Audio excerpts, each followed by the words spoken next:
What's good, Washington Mystics fans? Welcome back to the FanWire Podcast with your host, Delano, your trusted voice for Washington Mystic content. I hope you're ready for the breakdown tonight because we have another WNBA 2026 prospect to review and how she might fit with the Washington Mystics. So today, we're talking about a name that's starting to pop up on more draft boards. We're talking about Lani White. Lani White is a 6-foot scoring wing. She's a guard that's efficient as a shooter,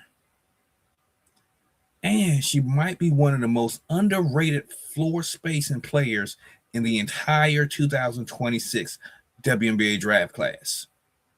But the real question is she just a role player as a prospect, or could she become a sneaky late first round steal?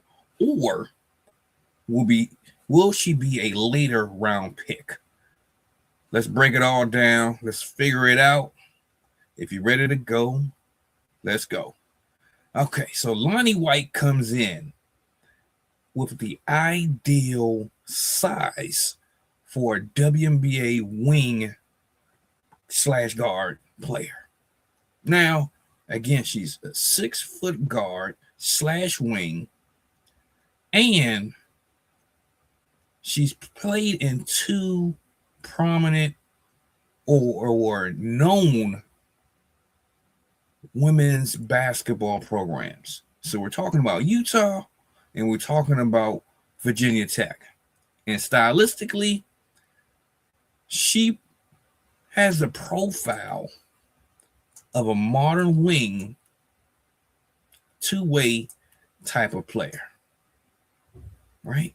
So we can always use that type of player.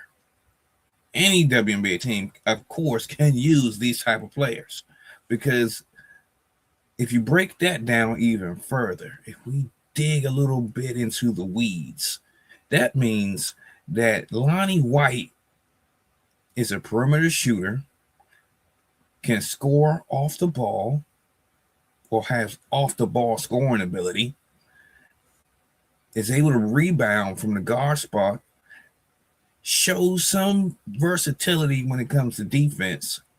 And at 6 feet tall, she has the size to defend multiple perimeter positions while being able to stretch the floor with her shooting on the offensive end. Okay, so let's talk about her college career. Let's break it down. So from her freshman season,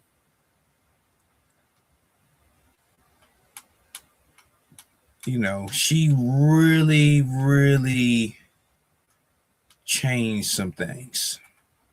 And once we give it a breakdown, you're going to really see how that started. So it started with playing at Utah. And, that really shaped her development, because she started off as a rotational player.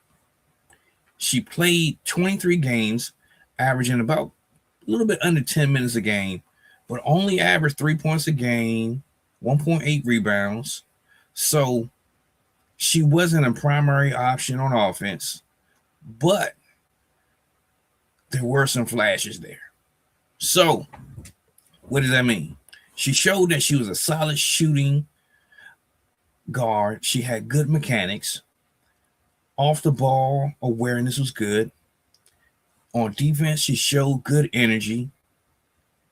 And, she had some bright spots during that season. But now, let's talk about her sophomore season. Still at Utah. Her role pretty much the same as her freshman year. But in this go-round, she played all 34 games.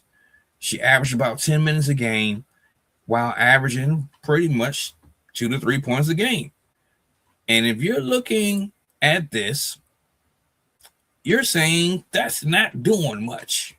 But, it was about building her confidence. It was about growing her game. And it gave her an opportunity to really develop her game into a floor spacing wing. We're going to get to the good stuff in a couple minutes. Just hang on. Just continue to go with me on this ride. Okay, so even though Lani White didn't have the greatest or most noteworthy freshman and sophomore year, let's talk about her junior year, because she ended up transferring to Virginia Tech. And this is where everything changed.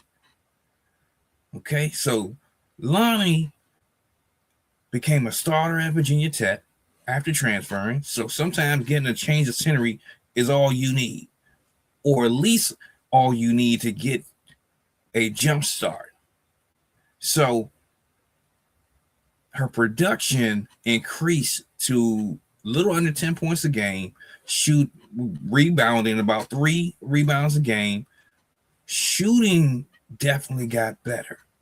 So we're talking about 49% from the field and shooting 50% from 3, while also shooting 84% from the free throw line.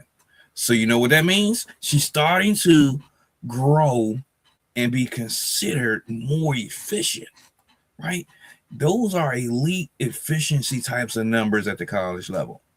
So she also started 31 games out of 32, and scouts started to say, hey, maybe Lani White could be a legit WNBA shooting prospect. So again, she started to get on radars. She started to get people's attention. So now, let's talk about her senior year. What's going on right here, right now? Lani White transferred back to Utah. So sometimes you have to go away from a program, and sometimes you can come back. That also lets you know, even though she walked away, she was in still such good standing that she was able to come back. That says a lot. That says a whole lot. All right, so White returned to Utah and became a feature perimeter scorer. So her numbers jumped again. She's now averaging 15 points a game, close to 16 points actually, 4.8 rebounds a game, about 1.5 assists a game, and her shooting is still stable. 46% from the field while shooting 40% from 3. Right? And she also had a really good showing against TCU, right?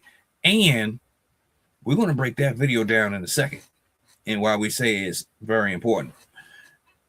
But she had 25 points against TCU, and in that performance, she actually pulled out the upset, or helped Utah pull out the upset against TCU. Yeah. So what did that prove? That she can handle larger offensive assignments and roles while maintaining her efficiency. So just because you can shoot and you can score, if you're not efficient, that changes everything.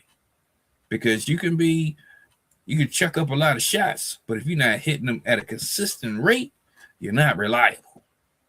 So that was good to have those type of showings and outings in her senior year.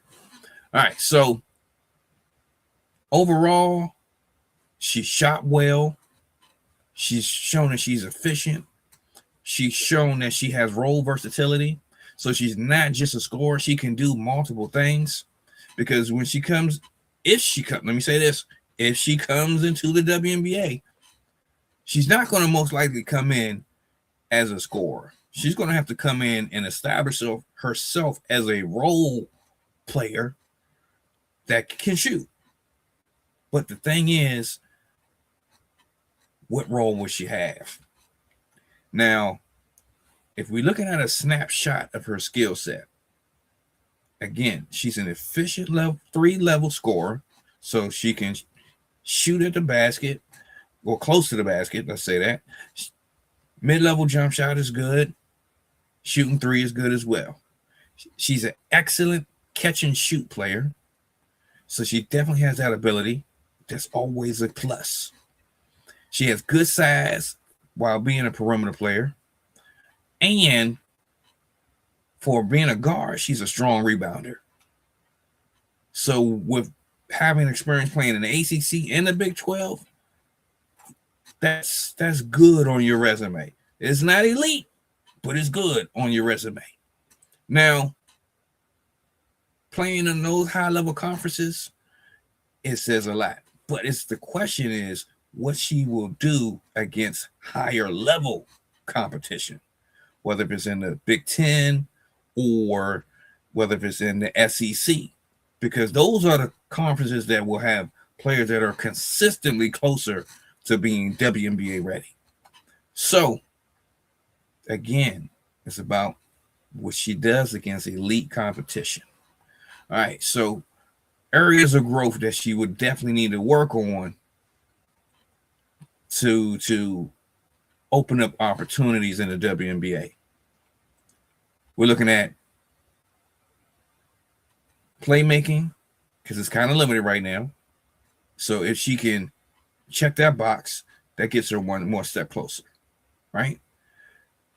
When it comes to being a shot creator, she has to develop that as well. You know, we've said that she can play defense, but she has to be able to show that she can do it on a high level. And that's when it comes to steals and blocks and things of that nature. Now, in the WNBA, a role and having a defined role matters. So teams will evaluate whether she can defend at a high level, because if she can't defend, she most likely can't play. But she's athletic, so she has the building blocks to do it, right? So being an athletic guard that can shoot, these are all tangible qualities that can get you in the WNBA. But it's a matter of what you do with your opportunity that would determine how good your career can be. All right, so now let's talk about her draft projection. So right now, the most early projections place Lani White as a sneaky late first-round pick or an early second-round pick. So that's the range. That's the range there. Now, do we take her at 11? That might be a stretch. But again, remember, the Mystics have 2 second-round picks. So we possibly could use one of those picks on Lani. We'll see. I think it really will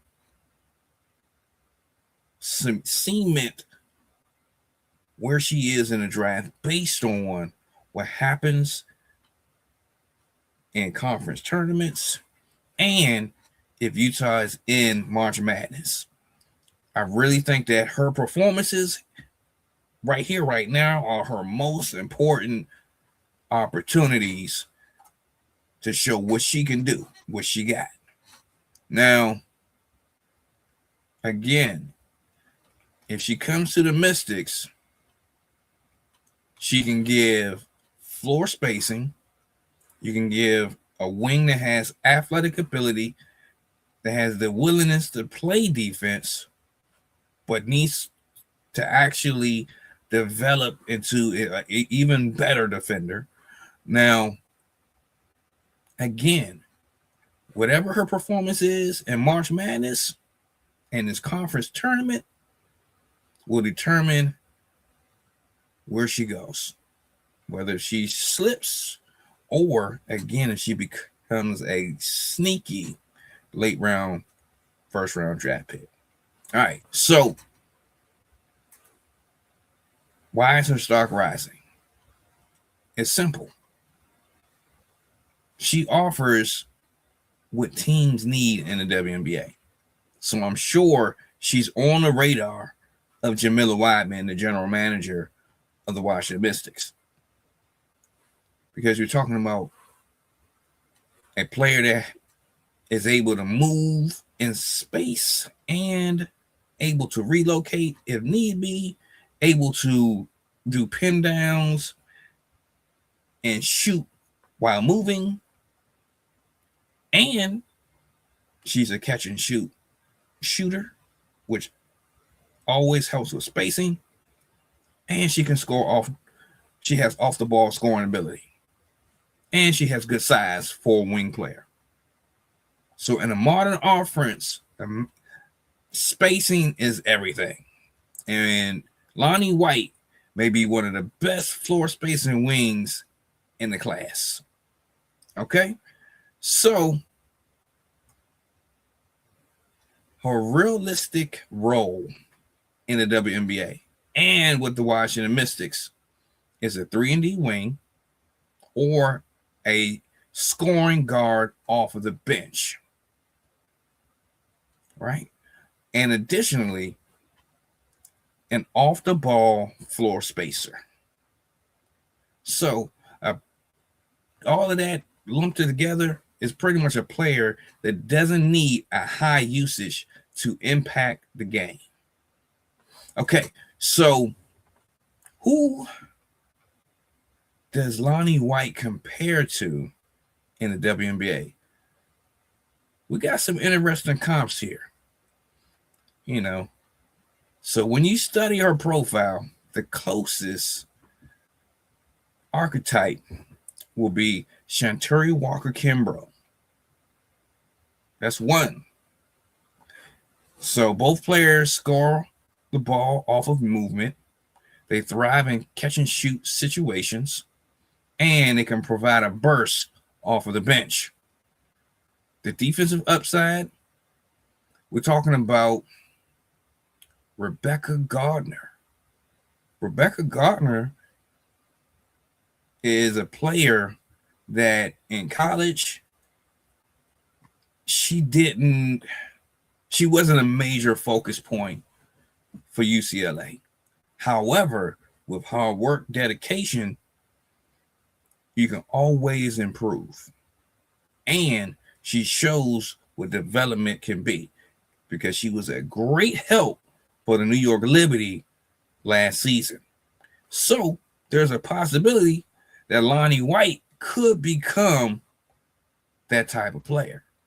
But it's still to be seen because where they compare is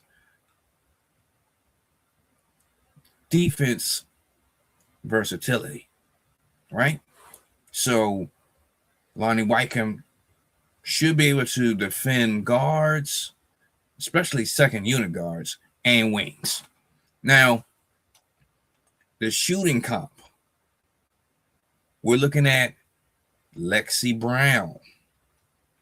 And Lexi Brown is an off-the-ball shooter who thrives in spacing heavy offenses.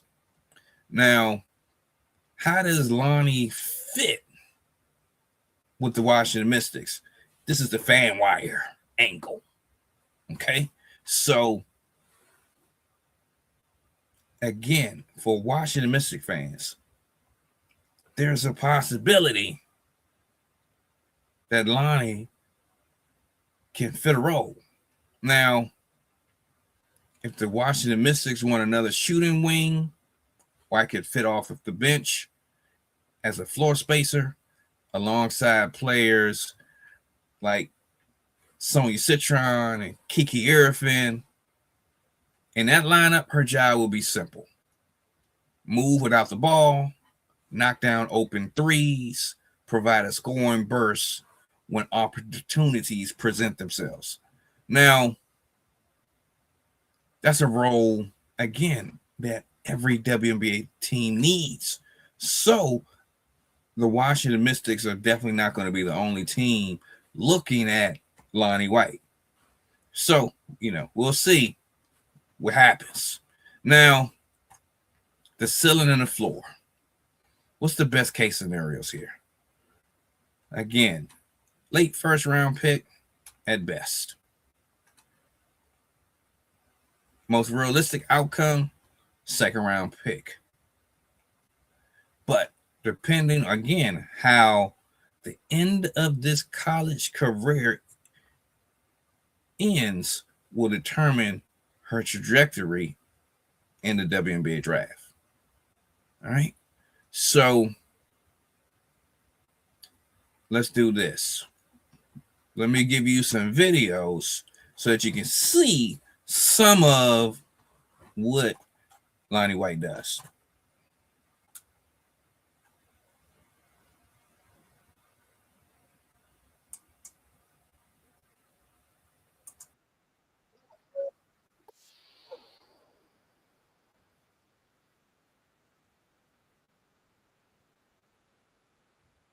Okay.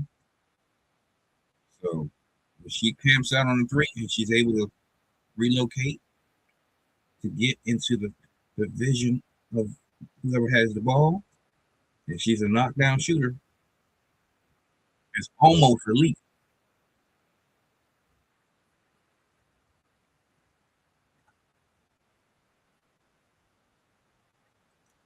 If she has a green light and she's on, she can be a problem.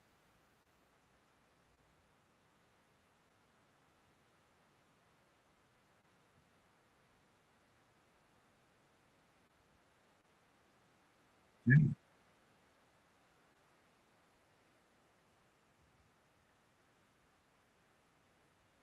So as you can see, she's not just a three-point shooter.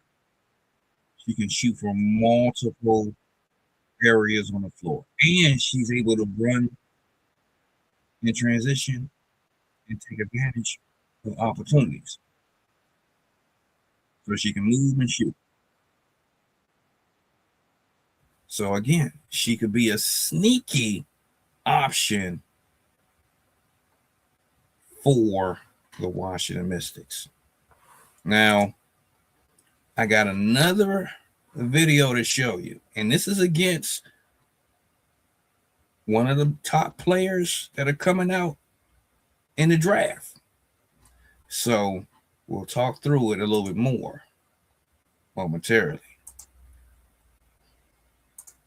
Okay, here we go.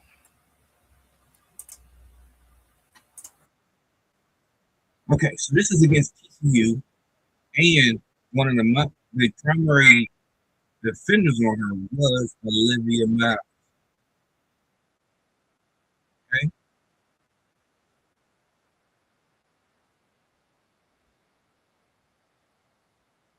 all right, so she can take advantage of screens, and you know, she really did her thing in this game. And again, Lani White was a key contributor for this upset against, at the time, the number 8 ranked team in the country, and against a future lottery pick in the same draft as White.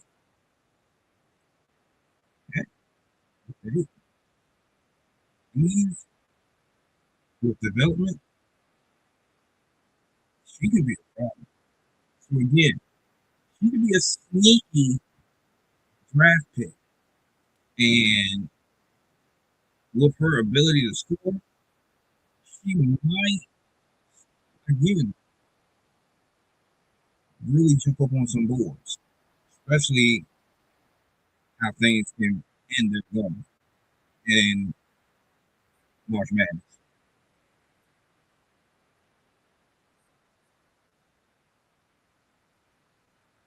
Yeah. So if it's a second unit, she can put.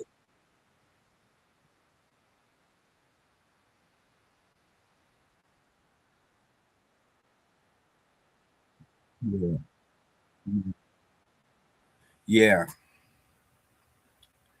So it's she can be a really good piece if she's brought onto the team.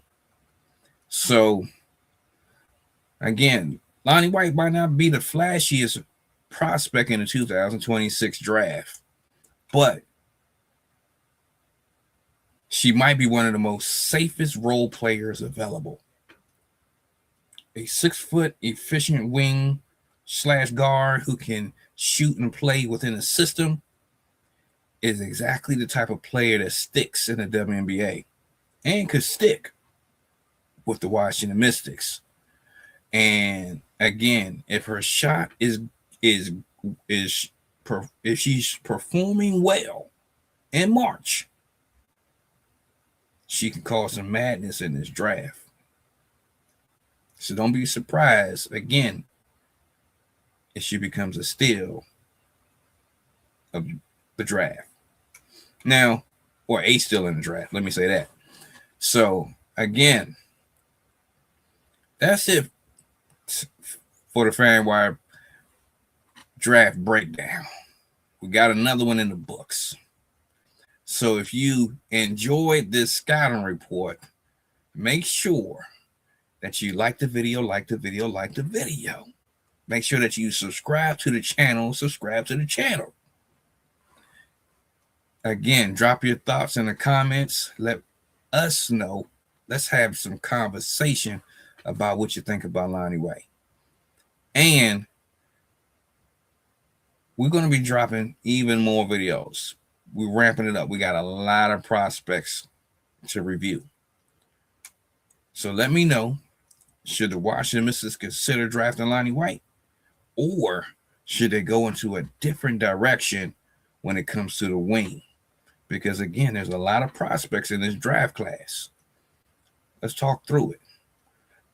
Again, this is Delano of the FanWire Podcast, your trusted voice for Washington Mystic content. We appreciate everybody for tapping in. And we'll be right back at y'all real soon because we got more to talk about, more players to review.